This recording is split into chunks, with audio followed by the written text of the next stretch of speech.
Hi everyone. The app overview that I am doing is over Tumblr. I have never used Tumblr before, but I was actually surprised to find out that I already had signed up for a Tumblr account quite a while ago. So that was kind of interesting to me because I've never really actually sat down and used it.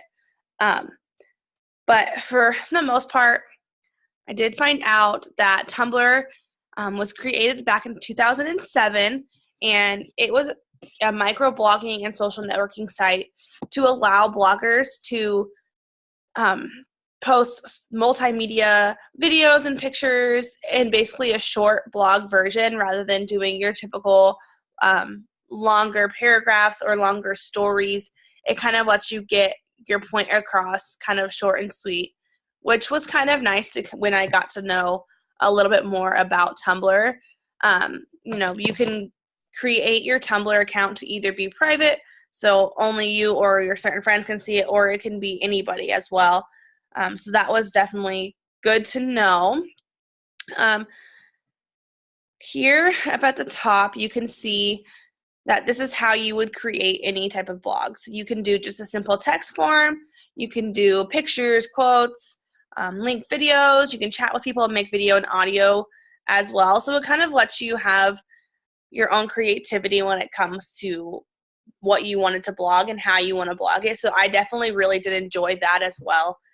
Just knowing that I could have my own versatile way of getting my point across. I didn't have to stick to just simple words. So that was kind of nice when I messed around there. One other thing that I really kind of did like was I do like the pictures and the videos and stuff, because if you look, you could definitely see that it's fun, seeing bright colors and bright pictures, and it kind of gives a whole new meaning to blogging and stuff like that. In my opinion, it's kind of nice to be able to actually visualize it rather than just sit there and read it. So I enjoyed that. I personally think one weakness to this is I don't know, maybe it's just me, but it kind of seems a little complicated to use sometimes. I just don't really quite know where to go, and it's probably just because I haven't used it enough, and I don't really know a whole lot of people who do use Tumblr as well. So I'm sure if I sat down and messed with it a lot more, then I probably would eventually get it all figured out and know exactly how to work it, but I just have to work with that a little bit more. Now, when it comes to nonprofit organizations being able to use this, I'm kind of on the fence about it. Personally, I think that as a nonprofit organization, you have a very limited audience when you're trying to use Tumblr. Tumblr is not as big, in my opinion, as like Facebook or Twitter. Therefore, I think it would be really hard to get your point across and get your message out to people just by using Tumblr. And I feel like you would have to have the right people who would know exactly how to use Tumblr and the best ways to do it, because of the fact that it's such a different social media base. You have to be able to learn how to use cool visuals or add personality into every post to kind of get people's attention. And I think that sometimes as a nonprofit organization, we don't necessarily have the right people for that, which is okay.